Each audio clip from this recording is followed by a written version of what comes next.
को जय मसीह की। आज का इस बाइबल अध्ययन में हम आपका स्वागत करते हैं। ये इतवार के दिन सुबह के समय जब हम परमेश्वर की उपस्थिति में परमेश्वर की आराधना करने के लिए आए हैं, ऊपर से एक उत्तेजना या ऊपर से एक भावनात्मक एक लगाव नहीं जो परमेश्वर के साथ हमें चाहिए, बल्कि परमेश्वर के साथ एक गहरा संबंध, परमेश्वर का वचन को गहराई से जानने की एक इच्छा आज सुबह का समय हमारे हृदयों में परमेश्वर भरे। इस विश्वास, इस प्रार्थना, इस विचार के साथ आज सुबह परमेश्वर का वचन के अध्ययन में मैं आपको लेके चलना चाहता हूं। पिछले 2 सप्ताह से जिस विषय के बारे में हम अध्ययन करके आ रहे हैं वो है कि मेरे लोगों को जाने दो। आज इस कड़ी में फिरौन की जो चाल है आराधना के विरोध में, परमेश्वर के लोगों के विरोध में, उसको मैं आपके सामने बताना चाहता हूं, ताकि पुराना नियम में जो फिरौन है और नया नियम में जब हम देखने का समय, वो शैतान का एक प्रतीक है। किस प्रकार पुराना नियम में फिरौन ने परमेश्वर के लोगों को आराधना करने से रोका, नया नियम में भी शैतान के वो चाल, वो योजनाएं लगभग वही का बराबर का है। और पौलुस प्रेरित जब पत्री लिखता है वो कहता है कि शैतान की चाल से या उनके युक्तियों से अनजान मत रहो। क्यों? परमेश्वर ने हमें आराधना करने के लिए, उसके संग चलने के लिए, उनके साथ संवाद करने के लिए, उनके साथ आगे बढ़ने के लिए परमेश्वर ने हमें बुलाया है। और परमेश्वर की योजना है कलीसिया इस पृथ्वी पर प्रभुता करे, कलीसिया के द्वारा समस्त पृथ्वी पर परमेश्वर का ज्ञान फैलाया जाए। यह परमेश्वर की योजना है। इसलिए शैतान कभी नहीं चाहेंगे कलीसिया आगे बढ़े। शैतान ये चाहेंगे कलीसिया एक जगह पर बंधे रहे। शैतान इसलिए मनुष्यों को गुलाम बना करके रखते हैं, जैसा पुराना नियम में फिरौन इस्राएलियों को गुलाम बना करके रखा हुआ था। और पिछले सप्ताह में हमने देखा कि मूसा और हारून फिरौन के महल में गया परमेश्वर के कहे अनुसार, और वहां पर जाकर के फिरौन के सामने चिन्ह और चमत्कार करने लगे। और हारून ने अपने लाठी को नीचे डाला और वो लाठी सर्प बन गया। और फिरौन ने कहा इसमें कौन सी बड़ी बात है, हम भी कर सकते हैं। चिन्ह और चमत्कार केवल परमेश्वर का ही वश में नहीं है। हाँ, परमेश्वर ये चिन्ह और चमत्कार करने के लिए शैतान को भी कुछ इजाजत दे रखा है। यदि परमेश्वर ने शैतान को इजाजत नहीं दिया होता तो शैतान कुछ भी नहीं कर सकते। वो सीमित तरीके का चिन्ह, सीमित तरीके का चमत्कार शैतान और उसके लोग कर सकते हैं, जादूगर कर सकते हैं। और हारून के लाठी जैसा सांप बन गया, और मिस्र के तंत्र मंत्र करने वालों ने भी अपने अपने लाठियों को ले आकर के उसको भी सर्प बना दिया। परंतु जो हारून की लाठी जो सर्प बना था वो बाकी सारे सर्पों को खा लिया है। उसका अर्थ मैंने पिछले सप्ताह आपको बताया है। चाहे कितने भी जादू टोने के ताकत हो, चाहे कितने भी अंधकार के ताकत चिन्ह और चमत्कार करे, परमेश्वर के सामर्थ और परमेश्वर के कार्य के सामने शैतानी ताकतें ठहर नहीं पाएंगी। परमेश्वर सर्वशक्तिमान है। परमेश्वर का अधिकार सर्वाधिकार है। उस अधिकार के आगे, उस सामर्थ्य के आगे और कोई अधिकार और कोई सामर्थ्य नहीं है। इसलिए हम जिस परमेश्वर की आराधना करते गए वो परमेश्वर सर्वशक्तिमान परमेश्वर है। ये बोध और ये विचार सर्वदा आपके और मेरे जीवन में राज करे। इसलिए शैतानी ताकतों से डरना बंद कर लीजिएगा। हालेलुया। प्रकाशित वाक्य का पुस्तक पढ़ने का समय वहां पर लिखा हुआ है, जिस स्थान पर तू रहता है वहां शैतान का सिंहासन है, परंतु मैं तुझे संभालूंगा। शैतान के सिंहासन पर भी जाकर के विश्वासी बैठ जाए, उसको संभालने वाला एक परमेश्वर है। हालेलुया। शैतान को उसका सिंहासन खाली करके भागना पड़ेगा। आमीन, हालेलुया। कोई तो हिम्मत करे शैतानी गढ़ों को डागने का, कोई तो हिम्मत करे शैतान के विरोध में खड़े होने का, कोई तो हिम्मत करे उसे कहने का कि यीशु मसीह के नाम से हट जा। वो हट जाएगा, उसको हटना पड़ेगा। हालेलुया, आमीन। आज 10 विपत्तियों के अंदर जो भी बातें हैं उसको मैं आपके सामने बताना चाहता हूं। लास्ट में फिरौन की चाल के बारे में बता करके आज जो परमेश्वर का वचन है उसको मैं समाप्त करना चाहूंगा। और प्रार्थना पूर्वक आप मेरे साथ रहे। मैंने जैसा पहले बोला है, इस प्रकार के जो बाइबल अध्ययन का प्रचार होते हैं ये भावात्मक रूप से आपको कई बार उत्तेजित नहीं करेंगे, लेकिन आप शांत में बैठ करके जब ये परमेश्वर का वचन को सुनेंगे, ये परमेश्वर का वचन आपके अंदर आत्मा में कार्य करेंगे। हालेलुया, आमीन। अब जो 10 विपत्ति परमेश्वर ने मिस्र में फिरौन के विरोध में इस्राएलियों को छुटकारे के लिए दिखाया, और एक एक विपत्ति मिस्र के एक एक ईश्वर, एक एक देवी देवताओं पर प्रहार था। परमेश्वर का अपना तरीका है, सबको एक साथ लपेट करके समुद्र में फेंक सकता है, परमेश्वर कर सकता है। पिछले सप्ताह मैंने आपसे कहा, वो भी बात आप याद रखिए, जब किसी भी व्यक्ति को परमेश्वर जानता है कि यह मन को कठोर करने वाला है, यह कितने भी मार खाए तब भी सुधरने वाला नहीं है, परमेश्वर उसको क्लिनिकल ट्रायल के लिए इस्तेमाल करता है।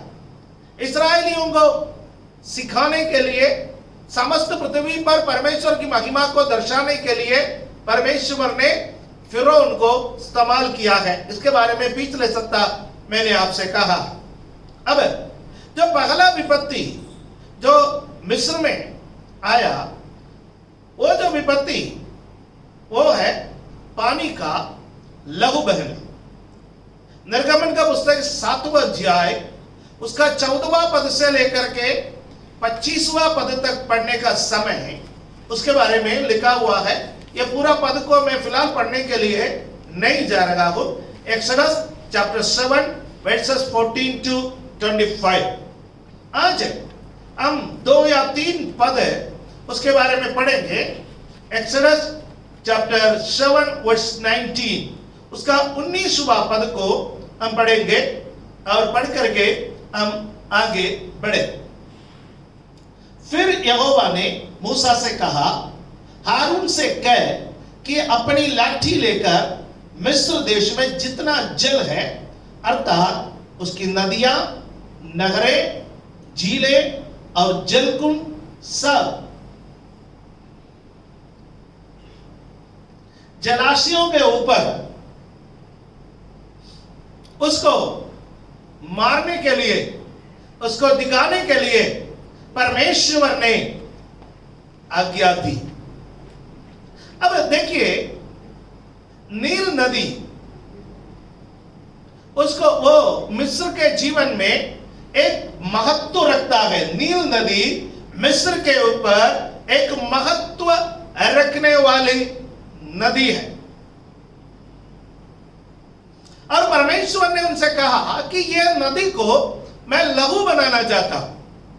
मिस्र के लोग पीने के लिए, उनके दिनचर्या के लिए, उनके जानवरों के लिए, उनके खेती बाड़ी के लिए, सब बातों के लिए जिस नदी का पानी इस्तेमाल करते हैं वो नील नदी का पानी है।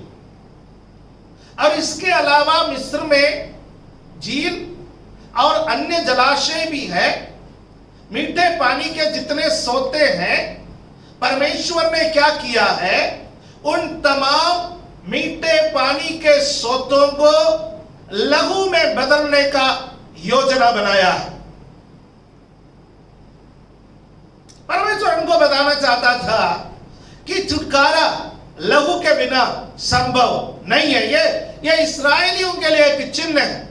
लहू के बिना छुटकारा संभव नहीं है। लेकिन यहां जो लहू है वह प्रभु यीशु मसीह का लहू नहीं है।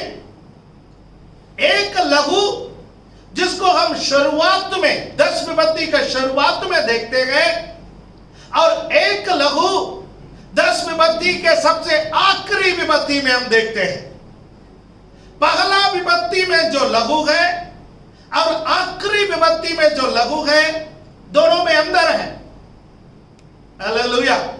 पहला विपत्ति में जो लघु जो दर्शाया गया है, वो लघु जो है वो मिस्र के जो नील नदी, वो सबसे अधिक आराधना करने वाला, पूजा करने वाला, सबसे अधिक मानने वाला मिस्र का जीवन का जो स्रोत है, उस नदी पर प्रहार है। लेकिन अंत के जो लघु है 10 विपत्ति के आखिरी में, और 10 विपत्ति में जो लघु बहाया गया वो मेमने का लघु है। हालेलुया। जब वहां पर पहुंचेंगे उसके बारे में हम अध्ययन करेंगे।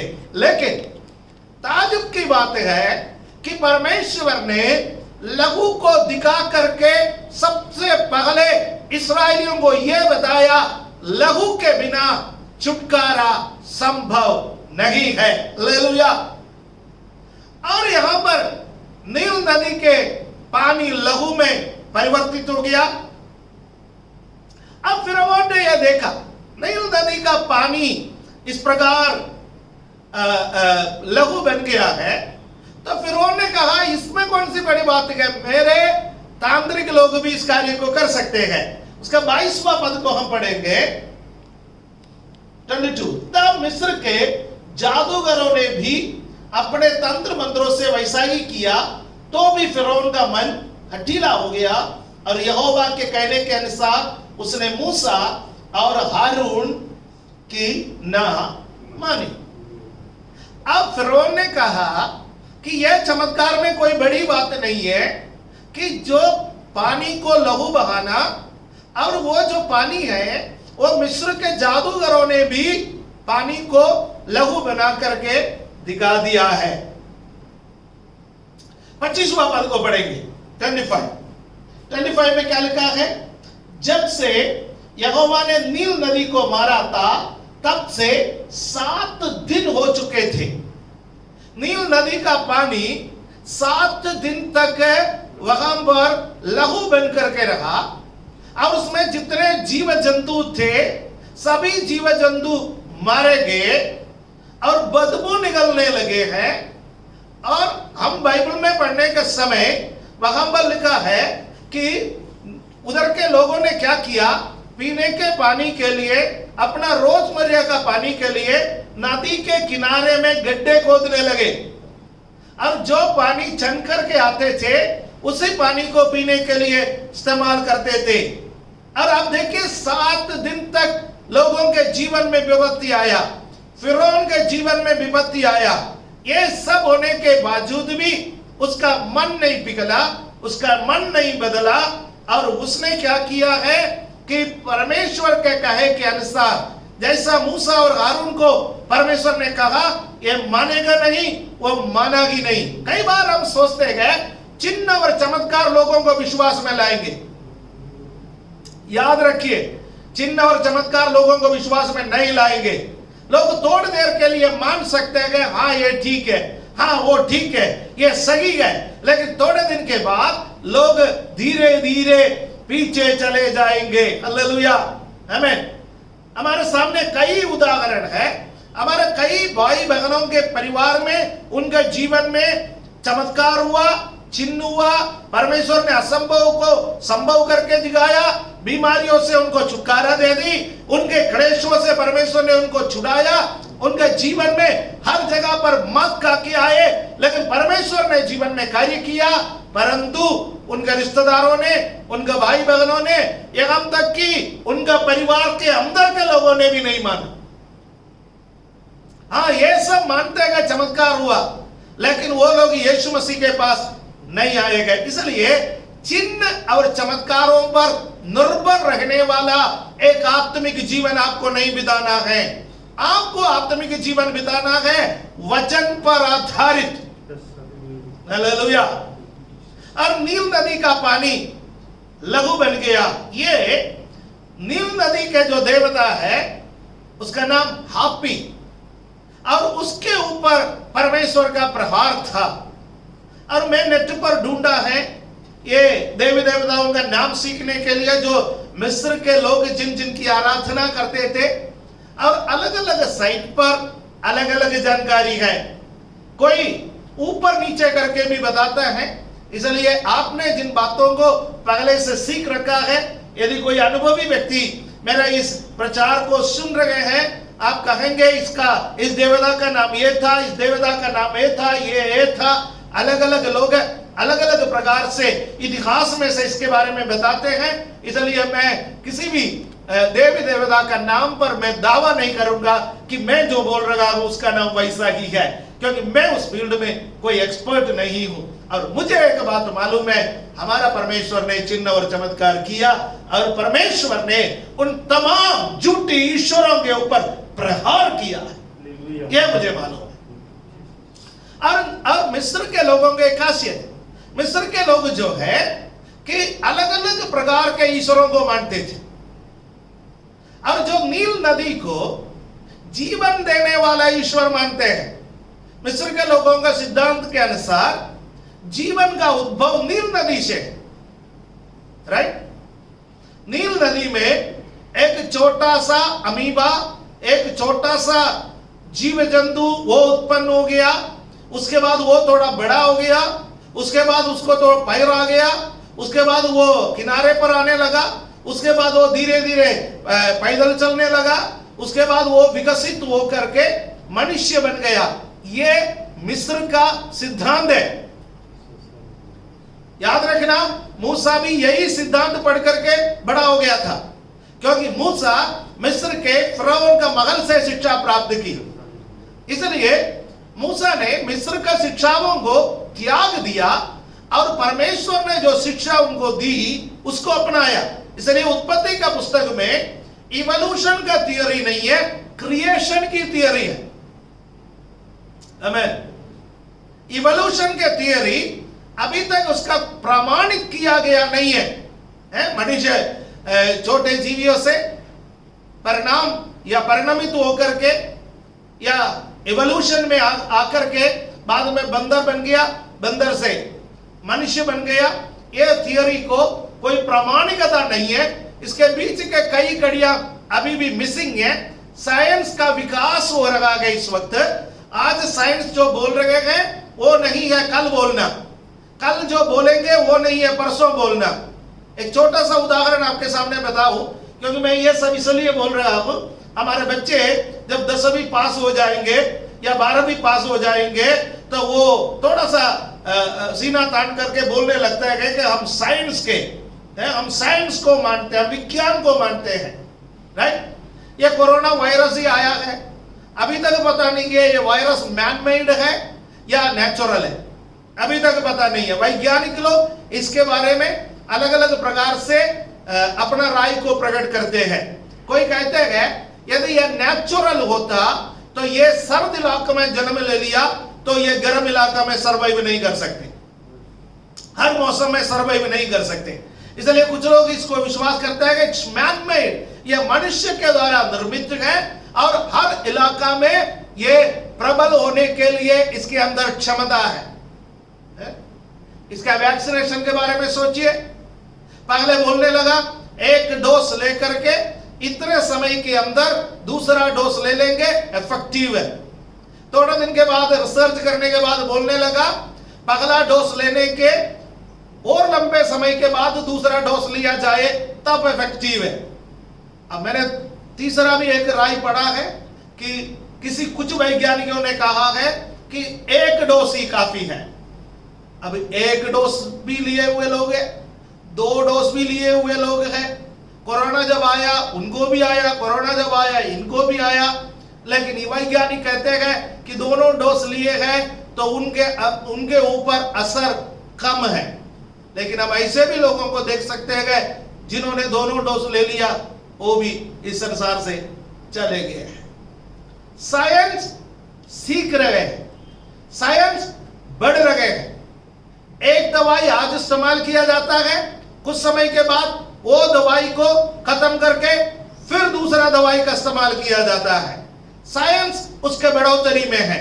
जितने भी साइंस बढ़ते जाते हैं उतने जो बाइबल के सच्चाई है जो हमारे समझ में नहीं आते थे वो समझ में आने लगता है।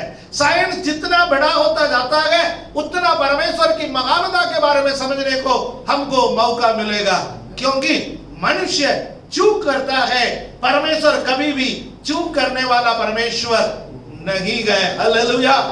हमें नील नदी के देवता के ऊपर या देवी के ऊपर जो भी नील नदी है जिसको मिस्र के लोग पूछते थे, परमेश्वर ने 7 दिन उस पर प्रहार करते रहा। आकर फिरौन मूसा और हारून को बुलाया और कहा मेरे लिए प्रार्थना करो, मिस्र के लिए प्रार्थना करो, ये नील नदी चंगा होने के लिए प्रार्थना करो। और मूसा ने प्रार्थना की, परमेश्वर ने उसको पुनः वैसा कर दिया जैसा पहले था। परमेश्वर पुनर्स्थापना का परमेश्वर है। पश्चाताप करोगे वो पुनर्स्थापना करेंगे। हालेलुया। फिरौन ने तात्कालिक रूप से पश्चाताप किया और वह तात्कालिक पश्चाताप भी परमेश्वर ने एक्सेप्ट करते हुए नील नदी को पुनर्स्थापित कर दी। क्यों? क्योंकि परमेश्वर निर्दोषों को मारने में इच्छा रखने वाला परमेश्वर नहीं है। परमेश्वर जानता है कि फिरौन का मन पिघलेगा नहीं, उसके बावजूद भी परमेश्वर ने मिस्र के लोगों को देखकर नदी को वापस कर दिया। अब दूसरा विपत्ति, थोड़े दिन के बाद फिर फिरौन का मन कठोर हो गया, इस्राएलियों को जाने नहीं दे रहा है। परमेश्वर फिर मूसा और हारून को भेज दिया और बोला, 8वां अध्याय का पहला पद से लेकर के 15 पद तक पढ़ने के समय वहां दूसरा विपत्ति देखते गए। परमेश्वर बोल रहा है मैं मिस्र में मेढकों को भेजूंगा। Exodus chapter 8 versus 1 to 50। और मेढक आने लगे। 8वां अध्याय का पहला पद से लेकर के पद 4 तक अब बाद में पढ़ करके देख सकते हैं। सारे पद में यदि पढ़ूंगा तो समय नहीं है। तो वहां मेढक आने लगे और फिरौन ने कहा हाँ बुलाओ, मैजिशियंस को बुलाओ, जादूगरों को बुलाओ, तांत्रिकों को बुलाओ। वो आए तो और मेढक आने लगे। मूसा और हारून ने जितना मेढक पैदा किया और पूरे मिस्र में मेढक फैल गए और मिस्र के जादूगरों ने भी आकर के मेढकों को और बढ़ावा दे दिया। हालेलुया। और मिस्र के लोग एक देवता की एक देवी की पूजा करते हैं, उसको गॉड ऑफ फर्टिलिटी, राइट, उसको मानते हैं। और हेकेल नाम का एक देवी है और उसका जो सिर है वो सिर फ्रॉग का है, मेढक का सिर। अब मेढक बढ़ने लगे। आप किसी भी जीवी की पूजा करोगे और आप सोचो वो जीवी बढ़ने लगे, क्या होगा? हम हमारे सड़कों पर देखते हैं, जिसकी पूजा करते हैं जब नुकसान हो जाता है उसको मारते हुए, राइट। कुछ चीजें मैं नाम लेकर के नहीं बोल सकता, समझदारों के लिए इशारा ही काफी है। अब यहां मेढक की पूजा मिस्र के लोग करते हैं, परंतु जब मेढक बढ़ने लगे वो बहुत हड़बड़ी में आ गए। फिरौन खाना खाने के लिए बर्तन लेकर के रोटी रखता है, उसी के ऊपर मेढक आकर के बैठ जाता है।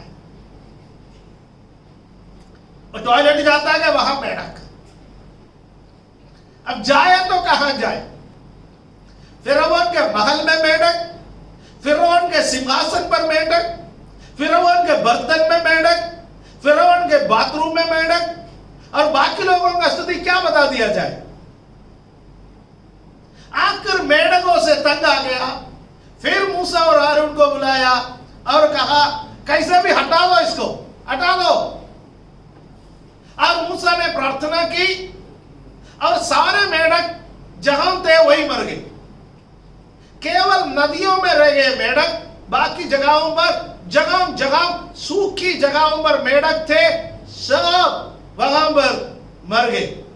और मिस्री लोगों ने क्या कर लिया, मेढकों को इकट्ठा करना शुरू कर ली, ढेर लगा दी और पूरा मिस्र देश में बदबू फैल गए।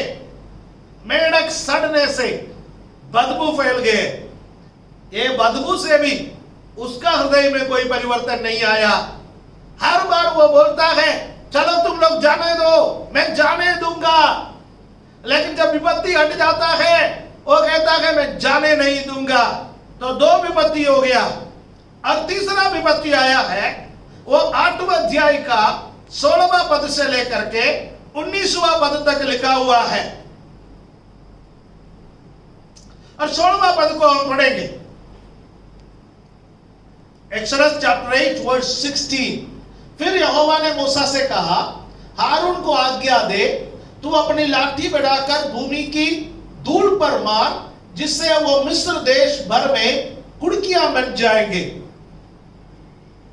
कुड़की एक छोटा सा जीवी है, वह मनुष्यों पर आकर के बैठ सकते हैं, वह जानवरों पर आकर के बैठ सकता है, वो बहुत ही परेशान कर सकते हैं, मनुष्य को काट सकते हैं, खुजली पैदा कर सकते हैं, एक परेशानी का कारण बन जाएंगे। और परमेश्वर ने बोला है ये काम करना, हारून को बोलना लाठी लेकर के पृथ्वी के धूल पर मारना। उनका एक देवता है गेब, उसका नाम है गेब। गेब देवता गॉड ऑफ अर्थ, वो पृथ्वी का देवता है और उसको मानते हैं, उसकी पूजा करते हैं। और परमेश्वर ने उसके ही सिर पर मारा गया, धूल पर। यह धूल उसका प्रतीक था, मिट्टी पृथ्वी का प्रतीक है। और उस पर मारने के लिए कहा और वो कुड़की बनकर के पूरे देश में, पूरे मिस्र में फैल गया। जानवर परेशान, मनुष्य परेशान, फिरौन परेशान, उसके सेवक परेशान। और सारे जादूगरों को बुलाया और जादूगरों ने भी मिट्टी लेकर के उस पर मारने लगे, अपना छड़ियों का प्रयोग करने लगे, लेकिन इस बार वे लोग उसको नहीं कर सके। अब मैजिशियंस ने बोला कि यह यहोवा का हाथ है। मूसा और हारून जिस परमेश्वर के बारे में बोल रहे हैं उसका हाथ है, हम नहीं कर सकते। इसलिए मैंने आपको बोला मैजिशियंस या तंत्र मंत्र करने वाले, जादू टोना करने वाले, उनका चिन्ह और चमत्कार का एक सीमा है। एक जगह पर आकर के वो हाथ खड़ा कर लेंगे, वो बोलेंगे हम नहीं कर सकते हैं। लेकिन जब परमेश्वर कोई चिन्ह करे और चमत्कार करे, परमेश्वर का चिन्ह और चमत्कार का कोई सीमा नहीं है। इसलिए छोटे मोटों को छोड़ो, सर्वशक्तिमान परमेश्वर को अपनाओ। हालेलुया, आमेन, आमेन। लेकिन फिर भी नहीं माना। थोड़ी देर के लिए वो बोला मैं जाने दूंगा। मूसा को गड़बड़ी में बुलाया, प्रार्थना करो, प्रार्थना करो। मूसा ने प्रार्थना की, कुड़कियों का आक्रमण वो खत्म हो गया और फिरौन का हृदय फिर से कठोर हो गया। फिर आ गया चौथा विपत्ति। यहां पर चौथा विपत्ति के बारे में हम देखते हैं 8वां अध्याय का 20वां पद से लेकर के 8वां अध्याय का 32वां पद तक। Exodus chapter 8 versus 20 to 32। दासों का आक्रमण। हम दो पद पढ़ेंगे, उसका 20 और 21। एक्सोडस चैप्टर 8 वर्सेस 20 and 21 हम पढ़ेंगे। फिर यहोवा ने मूसा से कहा, सवेरे उठकर फिरौन के सामने खड़ा होना, वो तो जल की ओर आएगा और उससे कहना, यहोवा तुझसे एक कहता है कि मेरी प्रजा के लोगों को जाने दे कि वे मेरी उपासना करें। यदि तू मेरी प्रजा को ना जाने देगा तो सुन, मैं तुझ पर और तेरे कर्मचारियों और तेरी प्रजा पर और तेरे घरों में झुंड के झुंड दास भेजूंगा और मिस्रियों के घर और उनके रहने की भूमि भी दासों से भर जाएंगे। दास एक प्रकार की मक्खी है और यह मक्खी से पूरा मिस्र भर जाएंगे। परमेश्वर ने चेतावनी दी, मेरे लोगों को जाने दे। परमेश्वर फिरौन से हमेशा एक बात कहता है, मेरे लोगों को जाने दे। और फिरौन कहता है मैं जाने नहीं दूंगा।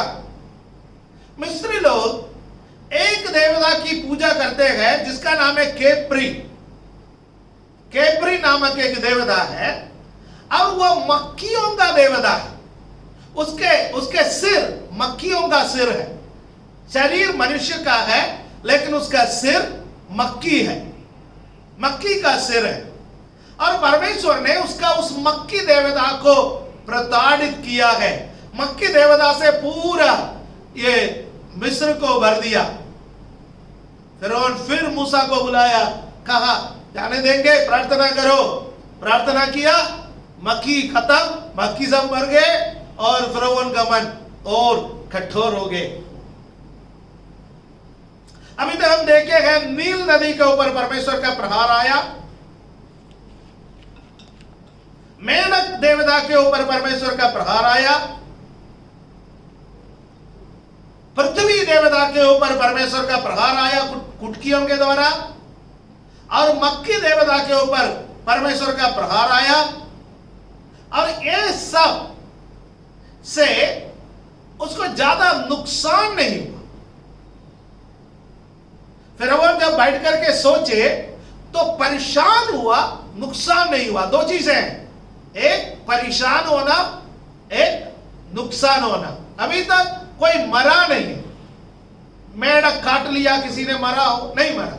कुछ दिन तक मेंढक परेशान किया, कुछ दिन तक कुड़की परेशान किया, कुछ दिन तक मक्खी परेशान किया, कुछ दिन तक पानी परेशान किया, उसका भी जुगाड़ कर लिया, गड्ढे खोद करके पानी पीने के लिए निकाला। अब परमेश्वर ने बोला, मैं जो विपत्ति अगला भेजूंगा उससे परेशानी नहीं, उससे नुकसान होने वाला है।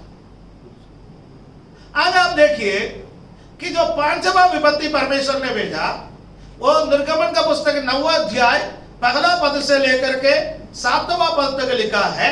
वो है पशुओं की मौत, पशुओं की मौत।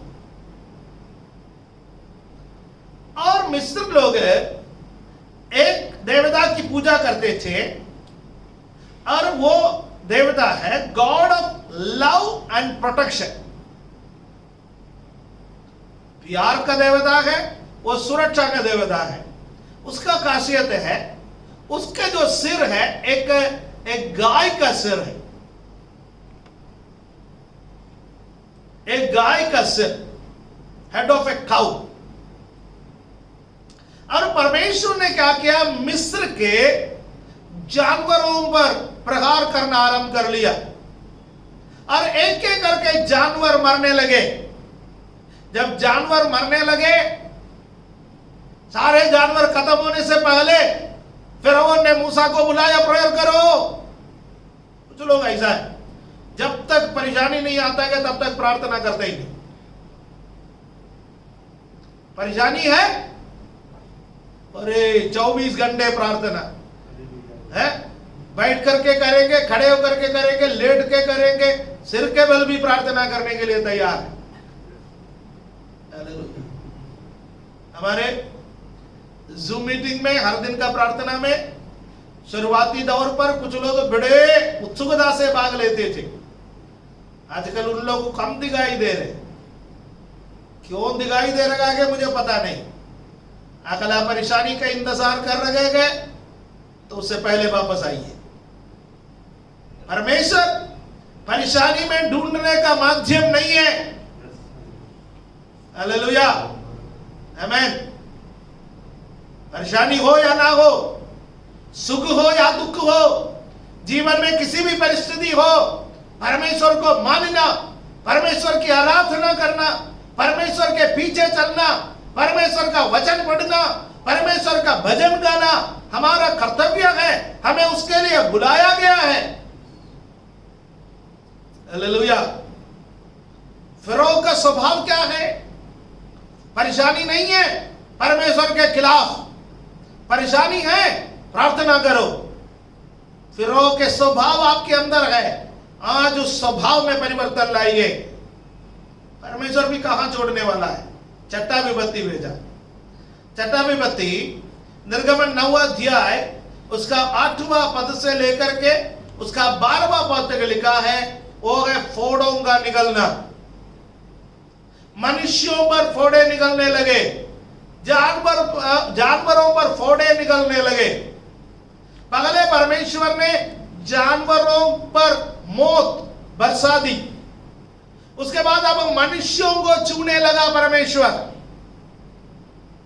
मनुष्यों के शरीरों में फोड़े आने लगे। ईसिस नामक एक देवता के वे लोग एक देवी का पूजा करते थे, ईसिस। वो देवी goddess of medicine and peace है ना। ये देवी को मिस्र के लोग मानते थे कि ये शांति लाने वाली देवी है, और ये देवी जो है वो मेडिसिन, औषधि का देवी है। और परमेश्वर ने उस पर न्याय किया, उस पर प्रहार किया। लोग फोड़ों से परेशान हो गए, जानवर परेशान हो गए फोड़ों से। अब मूसा को बुलाया, प्रार्थना किया, फोड़े ठीक। कुछ लोग सोचते हैं कि परमेश्वर बार बार चंगा करता है तो ढंग से मारेगा नहीं। देखते रहिए परमेश्वर करता क्या है। वो बार बार प्रार्थनाओं को सुनता है। क्यों सुनता है?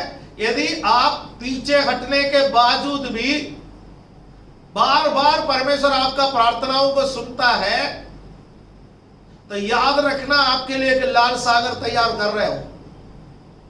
वहां तक पहुंचना नहीं, उससे पहले मन फिराना है। हालेलुया। इस सब परेशानियों के बीच में फिरौन का मारना बहुत आसान था। कैसे भी फिरौन मर सकता था, लेकिन परमेश्वर ने फिरौन को मार करके अपने लोगों को बचाना नहीं चाहा, बल्कि परमेश्वर चाहता था कि फिरौन स्वेच्छा से लोगों को छोड़े, लेकिन फिरौन स्वेच्छा से लोगों को छोड़ना तैयार नहीं थे। और परमेश्वर ने 7वां विपत्ति उनके बीच में भेजा है। निर्गमन 9वां अध्याय उसका 13वां पद से लेकर के 30वां पद तक उसमें लिखा हुआ है, वह है ओलों की वर्षा। ओलों की वर्षा भेजने से पहले मूसा और हारून को परमेश्वर ने कहा कि जाओ फिरौन के पास जाकर के बोलो, जितने जानवर खेत में हैं वो सारे जानवरों को क्या करो भैया, वापस बुलाओ, अपने अपने गौशालाओं में, अपने अपने शेड में बांध लो। नहीं है तो क्या हो जाएगा कि इतने बड़े बड़े ओले पड़ेंगे कि खेत में तुम्हारे सारे जानवर मर जाएंगे। चरने के लिए जितने जानवरों को भेज रखा है सबको वापस बुलाओ। मेरे को तो यह बात समझ में नहीं आया, दुष्टों का जानवरों को भी परमेश्वर ही संभालता है। वो हमेशा हमेशा चेतावनी देता है, विनाश से पहले चेतावनी देता है। वो बिना चेतावनी, बिना सुधरने का मौका किसी को मारने वाला परमेश्वर नहीं है। वो दयालु, विलंब से क्रोध करने वाला अनुग्रहकारी परमेश्वर है। हालेलुया। और उसके बाद भयंकर ओलावृष्टि, भयंकर ओलावृष्टि हुई, और जितने जानवर चरने के लिए खेत पर छोड़ दिए गए वो सब मर गए, खेत नष्ट हो गए, अच्छे अच्छे खेत, अच्छे अच्छे फसल सब बर्बाद। फिर परमेश्वर ने 8वां विपत्ति भेजा, क्योंकि अभी भी फिरौन ने अपना मन को नहीं बदला। वो था टिड्डियों का आक्रमण। Exodus chapter 10 versus 12 to 20। निर्गमन 10वां अध्याय का 12वां पद से लेकर के 20वां पद तक पढ़ने का समय टिड्डियों का आक्रमण। आप सोचेंगे अभी अभी खेत नष्ट हो गया है, ओले पड़कर के खेत नष्ट हो गया, और ओले जो है वो पिघल गए, उसके बाद सूरज के धूप पड़ने लगे तो फिर से खेत में से हरियाली निकलने लगे, नए नए पत्ते निकलने लगे। परमेश्वर ने बोला सुधर जाओ, नहीं है तो मैं टिड्डियों को भेजूंगा और टिड्डी तुम्हारे देश में आएंगे, ये सब झटक लेंगे, खत्म कर लेंगे सब। वो माना नहीं, टिड्डियों को परमेश्वर ने भेजा। और मिस्री लोगों के विचार से सेत नामक एक ईश्वर है, और ये शेत जो ईश्वर है वो क्या करता है, ये god of storms and destruction या disorder, god of storms and disorder. ये जो देवता है ये हवा को या आंधी को या तूफान को नियंत्रित करता है, और डिसऑर्डर या विनाश उसको लाता है। परमेश्वर ने बोला विनाश लाना उसका बस की बात नहीं है, मेरे बस की बात है। रोक सकता है तो रोक लो। टिड्डियां आया, सब कुछ चटक करके, सब कुछ नष्ट कर करके चला गया। और नौवा विपत्ति घोर अंधकार, घोर अंधकार। 3 दिन तक सूरज नहीं निकला।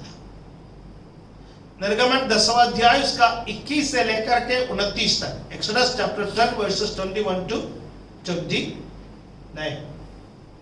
मिस्री उनके सबसे बड़ा देवता के रूप में सूरज को मानते थे।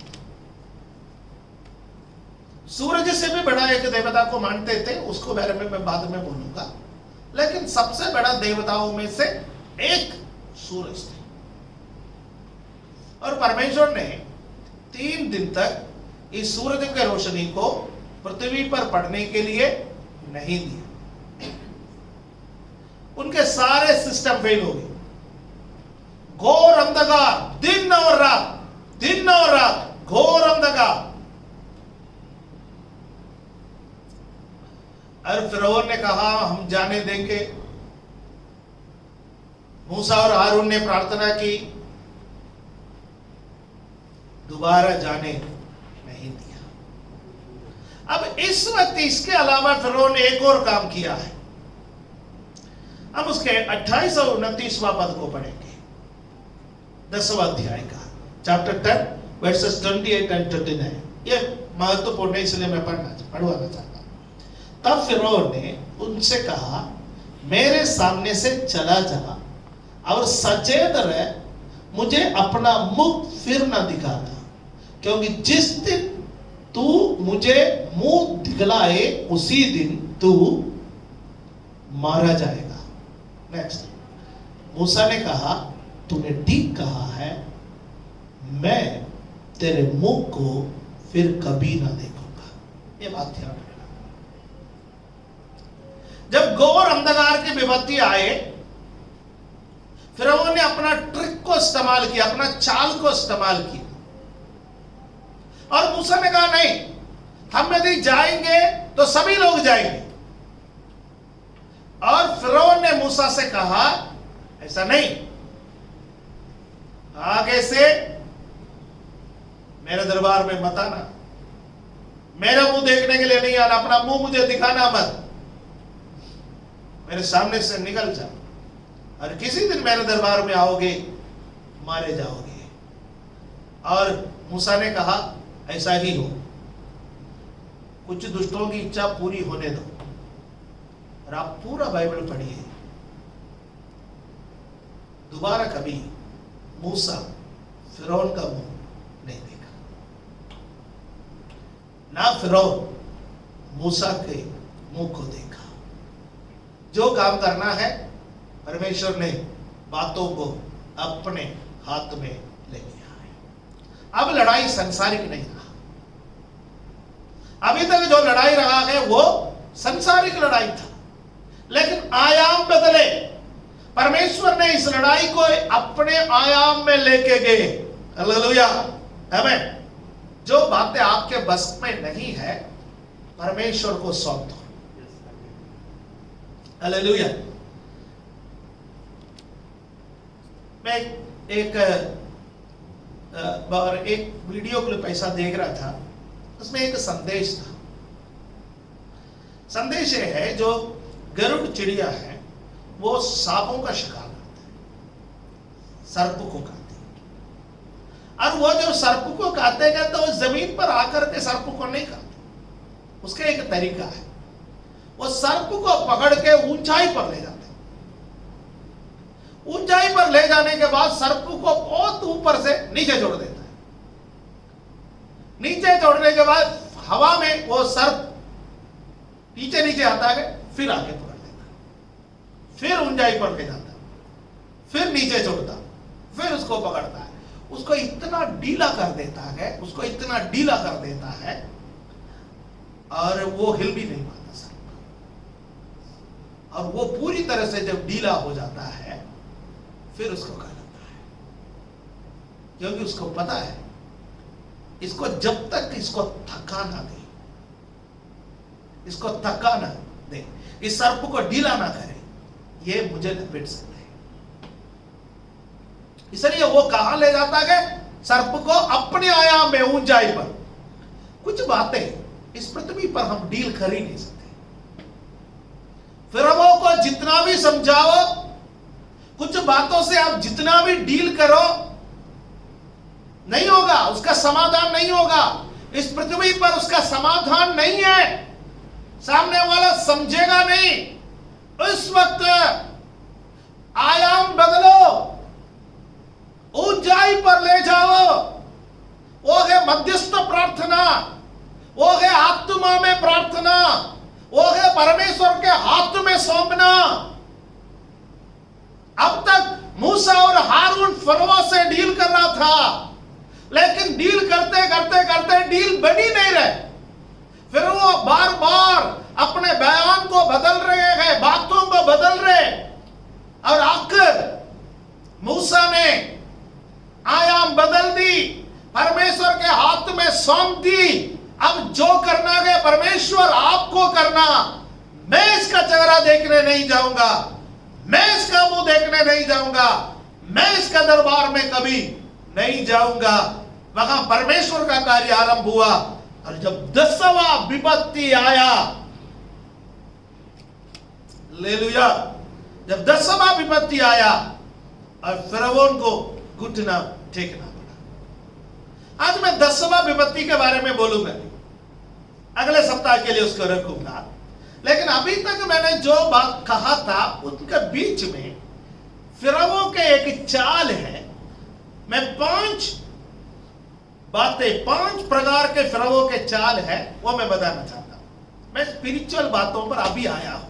अभी तक मैं उसका इतिहास आपसे बता रहा था, कहानी बता रहा था।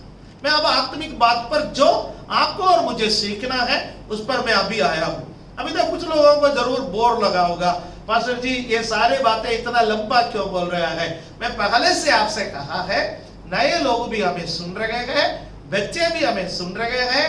मैं चाहता हूं कि ये कहानियां उनके हृदय में लिखा जाए, वो जैसा सुनते हैं वैसा वो उनको समझ भी आ जाए। इसलिए मैं कुछ बातों को बहुत स्लो करके बोलता हूं। अब देखिए, सुनिए, मैंने पहले आरंभ में आपसे कहा था फिरौन और शैतान दोनों में समानता है। फिरौन इस्राएलियों को आराधना के लिए नहीं छोड़ रहे हैं और शैतान हमें आराधना करने के लिए, छोड़ने के लिए तैयार नहीं है, हम पर हुकूमत करना चाहता है। मैं पढ़ना चाहता हूं पहला बात, जो द ट्रिक्स ऑफ फिरौन के चाल, शैतान का चाल, उस पर पहला जो बात है एक्सोडस चैप्टर 5 वर्स 17, निर्गमन का पुस्तक उसका 5वां अध्याय उसका 17वां पद, उसको हम पढ़ेंगे। फिरौन ने कहा, तुम आलसी हो। आलसी इसी कारण कहते हो कि हमें यहोवा के लिए बलिदान करने को जाने दे। यह पहली बार जब मूसा और हारून फिरौन के पास गए और फिरौन से कहा कि यहोवा कहता है मेरे लोगों को जाने दो, तब फिरौन ने क्या बोला? तुम कौन है? आलसी। यहां पर क्या काम तुम्हें दिया? ईंट पातने का काम दिया गया, ईंट बनाने का काम दिया गया, और तुम लोग काम करना नहीं चाहते गए, इसलिए तुम क्या करना चाहते गए? परमेश्वर का सहारा लेना चाहते हैं। कई बार ऐसा नहीं लगता? लोग कहते हैं कि हमारे मेहनत से, हमारे पढ़ाई से, हमारे ताकत से, हमारे पैसे से, है ना, संसार के लोग किस पर भरोसा करते हैं? अपने परिश्रम पर, अपने ताकत पर, अपने पैसे पर, अपने शिक्षा पर। हालेलुया, आमीन। लेकिन हम किस पर भरोसा करते हैं? अपने परमेश्वर पर। हालेलुया, आमीन। आराधना करना हमारी ताकत है। अब आराधना क्या है, उसके बारे में बहुत सारे डाउट्स हैं। कुछ लोग सोचते हैं कि आराधना का मतलब है गीत गाना, आराधना का मतलब है शोर मचाना, आराधना का मतलब है ताली बजाना, आराधना का मतलब है हल्ला उल्ला करना। आराधना का असली अर्थ है आज्ञा मानना। परमेश्वर की आज्ञा को जब आप मानते हैं, वो आपके लिए आराधना है। हमें ये सब उसका भाग है। इतवार का दिन हमारा आना उसका भाग है, आज्ञा मानने का भाग है। गीत गाना आज्ञा मानने का भाग है, बाइबल पढ़ना आज्ञा मानने का भाग है। कुल मिलाकर जो भी आज्ञाएं परमेश्वर हमें देता है, वो आज्ञा मानना हमारे लिए क्या है? आराधना है। क्या परमेश्वर ने इस्राएलियों से कहा है कि आप मरुस्थल में जाओ, 3 दिन उपवास प्रार्थना करो? परमेश्वर ने ऐसा नहीं कहा। परमेश्वर ने उनको क्या आदेश क्या दिया था? कनान देश में जाना, कनान देश में जाना। आज्ञा मानने का अर्थ है इस्राएली चल चल करके कनान देश की ओर जाना। और कनान देश की ओर जाना क्या आसान है? पैदल चलना क्या आसान है? लाल समुद्र पार करना क्या आसान है? मरुस्थल पार करना क्या आसान है? उन जगहों से जाना क्या आसान है जहां पर पानी नहीं मिलता, जहां पर खाना नहीं मिलता? उन राजाओं के इलाकाओं से जाना आसान है जो लोग उनका विरोध करना चाहते हैं? नहीं है। आज्ञा मानना कभी आसान नहीं है। हालेलुया, है ना? इसलिए फिरौन ने कहा, फिरौन का पहला बहाना है, तुम प्रार्थना करना क्यों चाहते हो? तुम चर्च जाना क्यों चाहते हो? तुम बाइबल पढ़ना क्यों चाहते हो? बिकॉज यू आर लेजी, तुम आलसी हो। हमारे ऊपर ये आरोप लगाते हैं कि तुम आलसी हो। हालेलुया, हम आलसी नहीं है, हम आलसी नहीं है। आलसी लोग परमेश्वर की आज्ञा को नहीं मान सकते।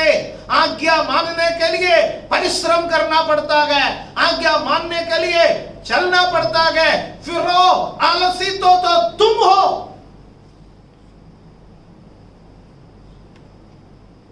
तू और तेरे लोग काम नहीं करते, फिर काम किससे कराते? दूसरों से। जो आलसी है और वो दूसरों को, जो मेहनती है, उसको लेकर के रखा गया तुम आलसी है। क्या ये संसार ऐसा नहीं? ये संसार ऐसा है। हालेलुया, कितना विडंबना की बात है। हमें फिरौन जो मेहनत नहीं करता और जो मेहनत करने वाले इस्राएलियों को देकर कहते गए तुम आलसी है, ये उसका पहला बहाना है।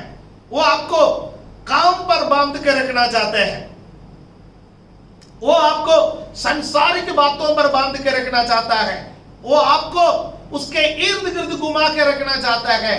ज्यादा से ज्यादा विश्वासी आज सांसारिक बंधनों में फंसे हुए। हालेलुया, हमें लोग पूछते हैं क्या खाएंगे, क्या पिएंगे, कैसे जिएंगे, कैसे बच्चे पालेंगे, कैसा परिवार आगे बढ़ाएंगे। हालेलुया, हमें अब्राहम से पूछो, एक ही जवाब है, यहोवा यिरे, यहोवा यिरे, यहोवा प्रबंध करेगा। हमें मेरा परमेश्वर प्रबंध करेगा। मेरा परमेश्वर प्रबंध करने वाला परमेश्वर है। हालेलुया, आराधना में के लिए, परमेश्वर की आज्ञा मानने के लिए, परमेश्वर के बातों के लिए अपने आप को समर्पण करें। अब फिरौन का दूसरा चाल को देखिए। एक्सोडस चैप्टर 8 वर्स 25, निर्गमन 8वां अध्याय इसका 25वां पद, उसमें क्या लिखा गया? फिरौन की दूसरी चाल है, 5 चाल है उसका।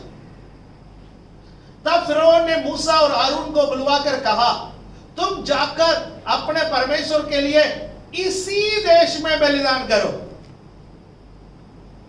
मूसा क्या बोल रहा है? हमारा परमेश्वर का बलिदान करने के लिए हमें कहां जाना पड़ेगा? मरुस्थल में 3 दिन का सफर है। 3 दिन का सफर करके हमें बलिदान चढ़ाना है। और फिरौन क्या कह रहा है? इसी देश में बलिदान चढ़ाओ। क्या यहां का रीति रिवाज कम है? यहां क्या अच्छे अच्छे याजक नहीं है? यहां करो, जो करना यहां करो। आज बहुत सारे लोगों को यह सिखाया जा रहा है, स्वर्ग राज्य के बारे में सोचने की जरूरत क्या है? मरने के बाद देखेंगे। किसने देखा? आज ज्यादा से ज्यादा विश्वासियों को शैतान ने यही सिखा रखा है, यही सब कुछ, यही। यहां बड़ा बनो, यहां अच्छा बनो। हमारे जवान पीढ़ियों को तो अपने स्टेटस के सिंबल, अपने अपने स्टेटस बढ़ाने के चक्कर में यह सिखा दिया सब कुछ यहीं पर, यही कमाओगे, यही इज्जत पाएंगे। यहां बड़ा मकान बना सकता है, यहां बड़ी गाड़ी ले सकता है, यहां लोगों के सामने सिर उठाकर जी सकता है। इसलिए हमारे जो जवान बच्चे उस प्रेशर में आकर के आत्मिक जीवन में पीछे चले जाते। क्या सिखा रहा है? सब कुछ यही, सब कुछ यही नहीं है। हमारे लिए एक कनान है, हमारे लिए एक स्वर्ग का राज्य है। जो कुछ भी करने से पहले आप सोचो, मुझे स्वर्ग राज्य में जाना है, और वो स्वर्ग राज्य में जाने का विरोध में इस संसार में जो कुछ भी खड़ा है उसको हटाना है। हालेलुया। फिरौन का सोच है यही आराधना करो, यही आराधना करो। नहीं, मैं यहां आराधना नहीं कर सकता। हालेलुया। यहां के चाल चलन में उलझ के नहीं रह सकता। मेरे लिए एक ऊंची बुलाहट है, मेरा बुलाहट ऊंची बुलाहट है, मुझे परमेश्वर के बुलाहट तक पहुंचना है। हालेलुया। आमीन। यहां पर उलझ कर रहने वाले लोगों, यहां के बातों पर उलझ कर रहने वाले लोगों, आपको आगे बढ़ना है। नहीं है तो शैतान आपको गुलाम बना करके रखेंगे, फिर वो आपको गुलाम बना करके रखेंगे, वो फिर कभी भी आपको जाने नहीं देंगे। हालेलुया। आमीन। और उसका तीसरा चाल, एक्सोडस 8:28, निर्गमन 8वां अध्याय उसका 28वां पद में लिखा हुआ है। फिरौन के तीसरा चाल, एक्सोडस चैप्टर 8 वर्स 28, फिरौन ने कहा, मैं तुमको जंगल में जाने दूंगा कि तुम अपने परमेश्वर यहोवा के लिए जंगल में बलिदान करो, केवल बहुत दूर न जाना और मेरे लिए विनती करो। ठीक है। पहले क्या बोला? तुम आलसी हो। फिर क्या बोला? यहीं पर आराधना करो, जो करना यहीं पर करो। मूसा ने मना कर लिया, हम यहां आराधना नहीं कर सकते। हम हमारा परमेश्वर के लिए आराधना करने के लिए जंगल में, मरुस्थल में जाएंगे और वहां में यहोवा के लिए वेदी बनाएंगे, वहां आराधना करेंगे। जाओ, पर दूर नहीं जाना। हमारे कुछ लोगों को शैतान यही सिखा रखा है, संडे जाओ, बैठो, वापस आओ। ज्यादा गीत गाने का जरूरत नहीं, ज्यादा ताली बजाने का जरूरत नहीं, ज्यादा कुछ करने का जरूरत नहीं। जाओ, बैठो, वापस आओ। कुछ लोगों को शैतान सिखा रखा है, उद्धार पाने के लिए हाथ उठाओ, वहीं तक ठीक है। उद्धार पाने के लिए हाथ उठाओ, प्रार्थना का विषय बोलते रहो, ठीक है, आशीष मिलते रहेगा। बपतिस्मा मत लेना, ज्यादा दूर मत जाना। किसकी शिक्षा है? फिरौन की शिक्षा है। ज्यादा दूर मत जाना, बपतिस्मा लेना, दूर जाना है, प्रभु के लिए समर्पण करना है। इसलिए चर्च जाओ, गीत गाओ, प्रार्थना करो। यदि उद्धार पाना चाहता है, कोई पास्टर पूछेगा तो हाथ भी उठाओ, अपना प्रार्थना का विषय भी बताओ, पर बपतिस्मा मत लेना। किसकी शिक्षा है आप स्वयं समझो। आप में से कोई आज मेरे वचन को सुन रहे, आप इस अवस्था में हैं, तो परमेश्वर आपसे बातें कर रहे हैं। फिरौन की शिक्षा है, ज्यादा मत जा। हालेलुया। कुछ लोग बपतिस्मा लेंगे, बपतिस्मा लेने के बाद फिर वही का बैठे रहेंगे, आगे बढ़ेंगे ही नहीं। नहीं, आपको बढ़ना है, आपको पवित्र आत्मा का सामर्थ्य को पाना है, भरपूरी पाना है, आपको वरदान पाना है, आपको प्रभु की सेवा में इस्तेमाल होना है। हालेलुया। तन मन धन से प्रभु की सेवा करना है, आपको अपना समय परमेश्वर को देना है, आप परमेश्वर के लिए खड़े होना है। हालेलुया। शैतान बोलेंगे ज्यादा दूर मत जाओ, पलट करके बोलो मेरा परमेश्वर मुझे जहां तक ले जाना चाहता है वहां तक जाने के लिए मैं तैयार हूं। Hallelujah, hallelujah. सब पीछे छोड़ो, परमेश्वर के लिए आगे बढ़ो। हमें 3 बहाना बोला, और चौथी बहाने पर हम जाएंगे। शैतान क्या कहता है, फिरौन क्या कहता है? एक्सोडस चैप्टर 10 वर्स 11, निर्गमन 10वां अध्याय उसका 11वां पद। यहां पर आप देखिए, नहीं, ऐसा नहीं होने पाएगा, तब तुम पुरुष ही जाकर यहोवा की उपासना करो। तुम यही तो चाहते थे। फिरौन क्या बोल रहे? मूसा ने बोला हम पूरे परिवार जाएंगे, हमारे स्त्रियों को ले जाएंगे, हमारे बच्चों को ले जाएंगे। जब हम हमारे परमेश्वर यहोवा की आराधना करेंगे, हम पूरे परिवार आराधना करेंगे। अब फिरौन क्या कहता है? तुम पुरुष जाओ। अरे भैया, ये पुरुष प्रधान समाज है, महिलाओं और बच्चों को ले जाके क्या करोगे? उनको तकलीफ देके क्या करोगे? शैतान आज भी यही लोगों को सिखा रहे हैं। पूरा परिवार परमेश्वर को क्यों माने, पूरा परिवार प्रभु की आराधना क्या करे? इक्का दुक्का लोग आराधना करने से क्या काम नहीं चलेगा? कई परिवारों में जाने के समय लोग बोलते हैं मैंने तो इनको छोड़ रखा है प्रभु की आराधना का, मैंने उनको छोड़ रखा है। बड़ा गर्व से छाती पीट करके बोलते मैंने छोड़ रखा है। अरे परमेश्वर ने तेरे को छोड़ रखा है, नहीं है तो कब से उठा लिया। शुक्र मानो परमेश्वर ने आपको छोड़ रखा है, आपने किसी को नहीं छोड़ रखा। हालेलुया। हम किसी को छोड़ ही नहीं सकते, हम तो सबको पकड़ के रखते हैं। We are possessive people. हम एक दूसरे को पकड़ के रखते हैं, जकड़ के रखते हैं, अकड़ के रखते हैं, कभी छोड़ते ही नहीं। फिर वो समान है हमारा स्वभाव। यहां फिर वो क्या कहता है? सब लोग आराधना करने की जरूरत नहीं है, फैमिली प्रेयर मत करना। हमें प्रभु का धन्यवाद हो, हमारे कलीसिया के भाई बहनों के लिए मैं प्रभु का धन्यवाद करता हूं। आप लोग प्रार्थना करने के लिए मुझे मजबूर कर रहे हैं। कहीं भी होता है 7:30 बजे से पहले, 7 बजे से पहले घर पहुंचना है, क्योंकि अगला प्रार्थना का तैयारी करना है। हम में से कई लोग ऐसे हैं, प्रभु का धन्यवाद हो, एक परिवार के रूप में इन दिनों में बैठ करके वचन सुनने के लिए, प्रार्थना करने के लिए, मध्यस्थता करने के लिए, एक दूसरे के लिए प्रार्थना करने के लिए परमेश्वर हमारी सहायता कर रहा है। उसके साथ साथ हमारा पारिवारिक प्रार्थना, हमारा व्यक्तिगत प्रार्थना, उसमें भी आगे बढ़ने के लिए परमेश्वर हमें बुला रहा है। फिर वो क्या बोलेगा? शैतान क्या बोलेगा? ओ पुरुष कुछ लोग प्रार्थना करने से काफी है, एक व्यक्ति प्रार्थना करने से काफी है, दो व्यक्ति प्रार्थना करने से काफी है।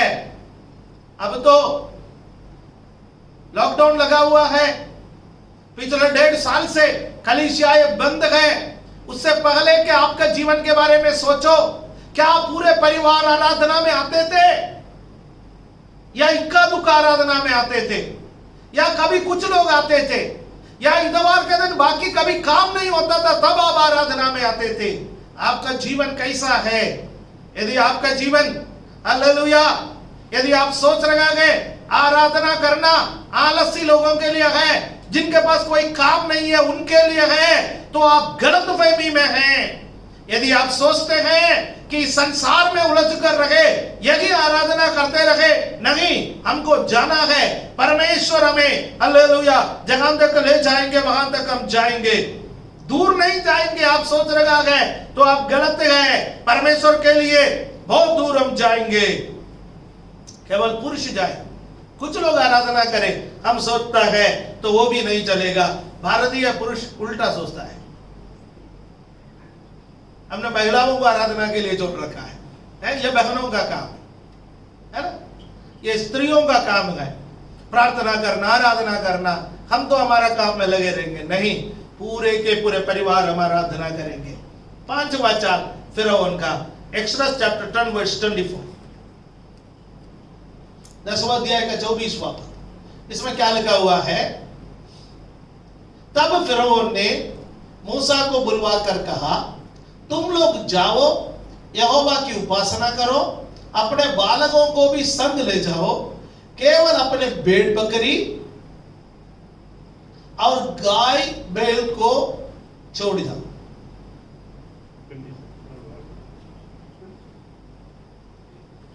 फिरौन कह रहा है, ठीक है, जाओ भैया, अपने बीवी बच्चों को भी साथ लेके जाओ, लेकिन संपत्ति लेकर के नहीं जाना।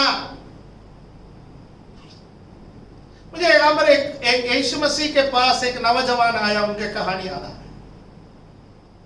यीशु मसीह के पास आकर के पूछने लगा, प्रभु अनंत जीवन प्राप्त करने के लिए मैं क्या करूं? यीशु मसीह ने कहा, मूसा के व्यवस्था में तुम क्या पढ़ते हो? परमेश्वर से प्रेम करो, व्यभिचार ना करना, चोरी नहीं करना, झूठी गवाही नहीं देना, हत्या ना करना। बहुत सारे आज्ञाएं मूसा के व्यवस्था पर लिखा हुआ है। कहते मैं बचपन से ये सब मान के आता हूं।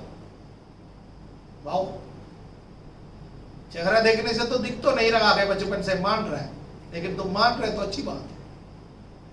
अब प्रभु उनका हृदय को देखा, प्रभु ने उस नौजवान का हृदय को देखा, बचपन से आज्ञा मानने वाला उस नौजवान का हृदय को देखा और कहा, एक कमी है। उसने पूछा, क्या है गुरु? तेरे पास बहुत संपत्ति है, सारे संपत्ति बेच करके कंगालों को बांट दो, और तू खुद जब कंगाल हो जाएगा मेरे पीछे आना। कुछ लोग उस समय तक इंतजार करता है यीशु के पीछे आने के लिए, जब तक कंगाल ना होता है तब तक आता ही नहीं। यह हकीकत है। आज हमारे कई भाई लोग हैं, कई बहन लोग हैं, आज बहुत कर्जे में डूबे हुए हैं। कई बार उनसे मैं बात करता हूँ तो वो कहते हैं, एक समय हम बहुत पैसा कमाते, आप लोग मुझे सुन रहे होंगे इस वक्त, बहुत पैसा कमाते थे, हमारे ये अलमारी में पैसा रहते थे, हमारे बैंक में पैसा पड़े रहते थे, हम हमारे भाई बहनों को देते थे, जो भी हमसे पैसा मांगते ये देते थे। एक समय बहुत अमीर स्थिति में आए हैं। शुक्र मानो कि परमेश्वर ने आपको इसलिए कंगाल किया ताकि जब तक आप कंगाल ना हो जाए तब तक यीशु के पीछे जा ही नहीं सकते। इसलिए अब आप कंगाल बनकर भी यीशु के पीछे जाने का लायक बन गया है, तो परमेश्वर के राज्य में आप अमीर हैं, आप धनी हैं। हालेलुया। और ये व्यक्ति के हृदय हम जब देखने का समय, बाइबल में लिखा कि वो इतना धनी था कि वो यीशु के पीछे नहीं जा सका। दुखी होकर के वो वापस चला गया। फिरौन क्या चाहता है? आप वापस चले जाएं। हालेलुया। फिरौन चाहता है कि आप वापस चले जाए, इसलिए फिरौन कह रहा है अपना संपत्ति यही छोड़ दे। हालेलुया, आमीन। अपने गाय बैलों को यहां छोड़ दे, अपने भेड़ बकरियों को यहां छोड़ दे, सब कुछ यहां छोड़ दे। और मूसा कह रहा है नहीं, हम जाएंगे, ये सब ले जाएंगे, क्योंकि ये सब परमेश्वर को बलिदान करना है। क्या आप सब बलिदान करने के लिए तैयार है? मैं परमेश्वर को सब कुछ बलिदान करने के लिए तैयार है। आज अपने आप को जांचे, शैतान के उस चाल, शैतान के उस बुरी युक्ति, उसके सामने घुटना ना टेके। उनके या शैतान के 5 बहाना है। आराधना आलसी लोगों का काम है, आराधना आलसी लोगों का काम नहीं है, ये बात ध्यान रखिए। दूसरा, शैतान बोलता है आराधना करना है, यहीं पर आराधना करो, इस संसार के रीति रिवाज को मान करके आराधना करो। नहीं, मेरे लिए एक स्वर्गीय रीति रिवाज है, मैं उसको मानने के लिए तैयार हूं। फिर शैतान कहेगा आराधना करना है तो दूर मत जाओ, बोलो मेरा परमेश्वर जगह तक ले जाएगा, वहां तक मैं जाऊंगा। फिर शैतान बोलेगा पूरे परिवार आराधना करने की जरूरत नहीं है, कुछ लोग आराधना करो, बोलो मैं और मेरा परिवार हम यहोवा ही की सेवा करेंगे। कोई करे या ना करे, कोई माने या ना माने, मैं और मेरा परिवार हम यहोवा ही की सेवा करेंगे। फिर शैतान बोलेगा अपना संपत्ति लेकर के मत जाओ, बोलो मैं और मेरा संपत्ति हम सब कुछ यहोवा का है। हालेलुया, सब कुछ परमेश्वर का है, जो कुछ भी प्रभु ने दिया सब उसी का है। जब कभी वो मुझसे कुछ भी मांगेगा मैं देने के लिए तैयार हूं। हालेलुया, अपने आंखों को बंद करें। ओ रमना दिरगा रगला जीवना, मिस्र देश में परमेश्वर ने 10 विपत्ति को लाया, 9 विपत्तियों को हमने देखा, और उसके बीच में हालेलुया फिरौन के चाल को भी हमने देखा। अपना जीवन को जांचिए, आपका जीवन में बार बार चमत्कार हुआ, उसके बावजूद भी अभी तक बंधनों से छुटकारा नहीं पाया। आपके आयाम में एक काम नहीं होगा, एक ऊंचा आयाम परमेश्वर ने तय करके रखा है। लड़ाई वही 2 ऊंचे आयाम का लड़ाई है। अब एक लड़ाई यहोवा स्वयं लड़ेगा। हारून, मूसा, तुम्हें लड़ने की जरूरत नहीं है, इस्राएलियों तुम्हें लड़ने की जरूरत नहीं है। परमेश्वर आपको एक ऊंचे आयाम की लड़ाई के लिए तैयार कर रहे हैं। एक बार आप पूछेंगे प्रभु यदि आप ही लड़ते हैं तो मुझे इतना घसीटने का जरूरत क्या है? प्रभु आपको घसीट नहीं कर रहा है, प्रभु आपको ऊंचे आयाम की लड़ाई के लिए तैयार कर रहे हैं। कोई तो कहो, कोई तो कहो मुझे ऊंचे आयाम की लड़ाई के लिए प्रभु तैयार कर रहे हैं। हालेलुया, कितने बार संसार के सामने आपको बेइज्जत होना पड़ा, कितने बार संसार ने आपको तुच्छ जाना, कितने बार आप जो रोएगे अकेले बैठ करके, कोई देखा नहीं। मैं आपको आज बताना चाहता हूं, परमेश्वर आपको एक ऊंचे आयाम की लड़ाई के लिए तैयार कर रहा है। विजय आपका है, विजय आपका है। फिरौन को हारना पड़ेगा, फिरौन को लोगों को छोड़ना पड़ेगा। लड़ाई यहोवा करने के आपके लिए। उरमाना दिरागाला बाराबा अरिबा बाबा बाबा शिखारा दाराबा औडारा बला बौडारा बाराबा शब्दरा धीरा। आने वाले समय पर परमेश्वर के ऊंचे आयाम की लड़ाई को हम हमारे जीवन में देखेंगे। हम छुटकारे का अनुभव करेंगे, छुटकारे को हम पाएंगे। हालेलुया, अरिमाना दारगार गलावल बौडारा धीरा बाराबा। हमारे जीवन में शब्दरा शैतान के चाल के सामने घुटना न टेके, उसको समय समय पर जवाब दे और आगे बढ़े।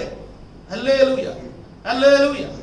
स्वर्गीय पिता वचन सुनने वाले प्रत्येक भाई बहनों को मैं आपके हाथ में समर्पण करता हूं। आज पिता हालेलुया, फिरौन के, मिस्र के, मूसा के, हारून के, और सबसे बढ़कर आपने जो कार्य किया, इन बातों के बारे में हमने विचार किया। प्रभु हमारे जीवन को आपके हाथ में समर्पण करते हैं। एक ऊंचे आयाम के लड़ाई के लिए हम समर्पण करते हैं। प्रभु हमारे बस में नहीं है ये चीजें, हम लड़ के थक गए, शैतान ने हमें धोखा दी, संसार ने हमें धोखा दी। आज हम आपके दुहाई देते हैं, ऊंचे आयाम के लड़ाई के लिए हम तैयार हो रहे हैं। प्रभु शैतान के चाल में हमें फंसने ना दे, शैतान के चाल में हमें फंसने ना दे, हमें आगे बढ़ना, उसके लिए प्रभु हमारी सहायता कर। धन्यवाद देता है, धन्यवाद देता है। आज की आराधना, आज का वचन, आज का प्रार्थना सबके लिए धन्यवाद, आदर महिमा आपको देते हैं। यीशु मसीह का पवित्र नाम से इस प्रार्थना को हम मांगते हैं, आमीन, हालेलुया, प्रेज द लॉर्ड।